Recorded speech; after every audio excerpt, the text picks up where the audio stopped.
silokhu sicela kahle abafowethu laba ngoba uhulumeni into eyenza ngasilaleli ukuthi abantu bokufika sebebaningi kakhulu eSouth Africa. Yena ngokwakhe ubona ngathi sebengamvotela aphathe uhulumeni.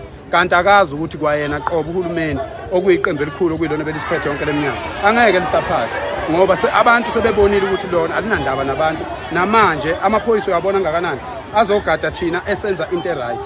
Kodwa abantu bokufika badayisa ama-drugs la. Abantu bokufika bavalela izingane emabhilidini. Babulala izingane, badayisa izingane. Niyazi ukuthi ezibhedlela namhlanje ezibhedlela into eyenziwayo izingane ziyathenga.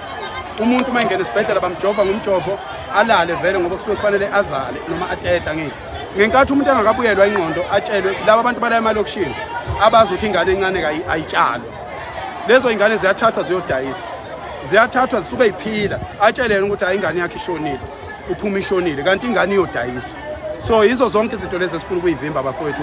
Yizo zonke izinto osisi bethu bashade nabantu abangabazi. Silungisa lezo zinto lezo kodwa khona hey siyanigarantela weingane zakwethu kuzolunga.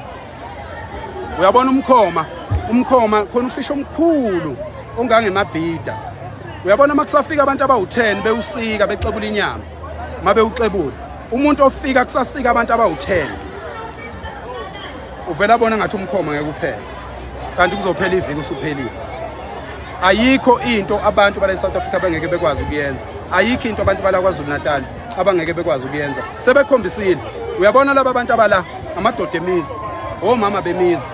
Can you imagine laba abantu abangaphezulu ka1000 ehamba yotshela umndeni wakhe nezihlobo zakhe nawo wonke umuntu. Singaphezulu kwemiliyoni ngoba singaka. Umuntu wase South Africa oyedwa emndenini wakhe egcekeni uhleli nabantu abawu8. So thatha leli 1000 ulimultiply ngabantu abawu8.